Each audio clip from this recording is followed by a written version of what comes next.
ఉపాధి హామీపై వికసిత దాడిని నిరసిస్తూ రాష్ట్ర వ్యాప్తంగా డ్వామా కార్యాలయాల ముందు ధర్నా నిర్వహిస్తున్నామని ఆంధ్రప్రదేశ్ వ్యవసాయ కార్మిక సంఘం జిల్లా అధ్యక్షుడు పి. లీలామోహన్ అన్నారు. నెల్లూరు డ్వామా కార్యాలయం వద్ద జరిగిన ధర్నాలో ఆయన పాల్గొని ప్రసంగించారు.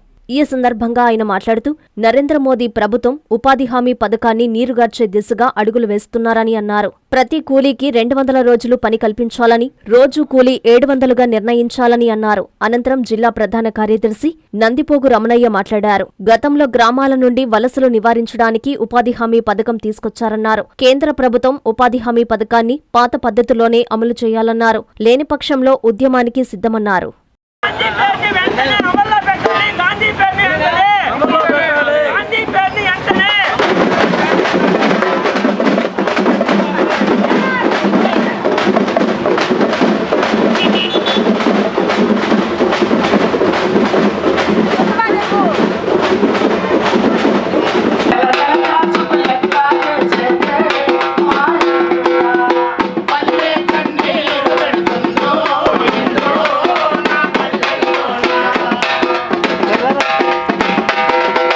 పి. లీలామోహన్, ఆంధ్రప్రదేశ్ వ్యవసాయ కార్మిక సంఘం జిల్లా అధ్యక్షుడు.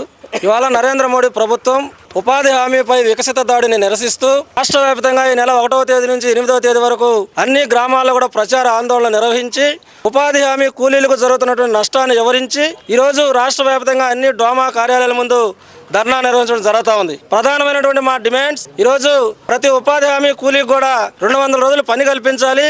ప్రతి ఉపాధి హామీ కూలీ వేతనం రోజుకు 700 ఇవ్వాలి.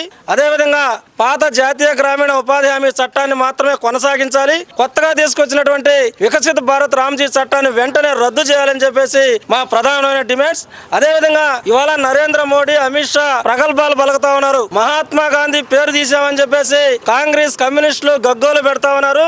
మేము తీసిన మహాత్మా గాంధీ పేరే కాదు, దానికి అనుగుణమైనటువంటి అనేకమైనటువంటి మంచి విధానాలను కొత్త చట్టంలో పొందుపరిచామని చెప్పేసి పేద ప్రజలను బురిడీ కొట్టిస్తా ఉన్నారు అధికారుల ద్వారా. నా పేరు నందిపోగు రమణయ్య, ఆంధ్రప్రదేశ్ వ్యవసాయ కార్మిక సంఘం జిల్లా ప్రధాన కార్యదర్శి. సోదరులారా, గతంలో వామపక్ష పార్టీలు 63 మంది ఎంపీలు, ఎమ్మెల్యేలు ఉన్నప్పుడు వీళ్ళు గ్రామాలలో తిరిగి ఈ గ్రామాలలో నుంచి నవంబర్, డిసెంబర్లలో వలసలు పోతున్న పరిస్థితి అంతా వీళ్ళు ఒక ఆలోచన చేసి అసెంబ్లీలోకి తీసుకుపోయి అసెంబ్లీలోనే వాళ్ళు పెట్టిన ప్రతిపాదన ఏంటంటే, మాకు జనాలు ఉపాధి హామీ పని కల్పిస్తే 2-3 నెలలు వాళ్ళకి ఒక జీవనాధారం ఏర్పడుతుంది, పనులు లేవు అని చెప్పి ఇక్కడ ఏంటంటే మేము ఎమ్మెల్యేలు కావాలా, ఎంపీలు కావాలన్న ఉద్దేశం మాకు లేదు. మేము ప్రజల పక్షాన్ని ఉంటాం. అసెంబ్లీలో దున్నేవాడికే భూమి కావాలన్న నినాదం ఆ రోజు వామపక్ష పార్టీలు యుద్ధబాధిపత్యంగా ఈ ఉపాధి హామీ జీవోని సాధించుకోవడం జరిగింది.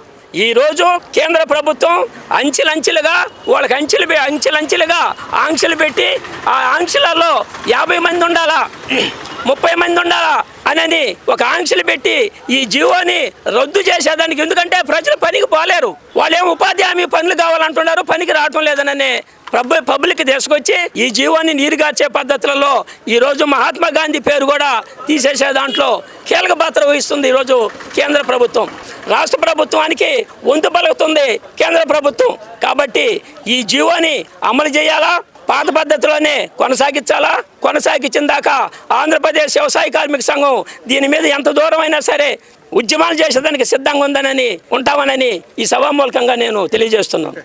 మెడికవర్ క్యాన్సర్ ఇన్స్టిట్యూట్ మన నెల్లూరులో అత్యంత అనుభవజ్ఞులైన వైద్య నిపుణుల ఆధ్వర్యంలో అన్ని రకాల క్యాన్సర్ వైద్య సేవలు, అధునాతన పెట్ సిటీ స్కాన్ ద్వారా 5 నిమిషాల్లో క్యాన్సర్ నిర్ధారణ మరియు చికిత్స అందిస్తోంది. దక్షిణ భారతదేశపు మొట్టమొదటి హాల్సియన్ రేడియేషన్ థెరపీ మెషిన్ మరియు బోన్ మ్యారో ట్రాన్స్ప్లాంట్ అందుబాటులో కలదు. ఆరోగ్యశ్రీ మరియు ప్రభుత్వ అనుసంధాన ఉద్యోగులకు CGHS, EHS, ఆరోగ్య భద్రత, మరెన్నో బీమాలు మరియు నగదు రహిత చికిత్స అందిస్తోంది మీ Nellore Medicover cancer institute, Chintareddypalem, Nellore.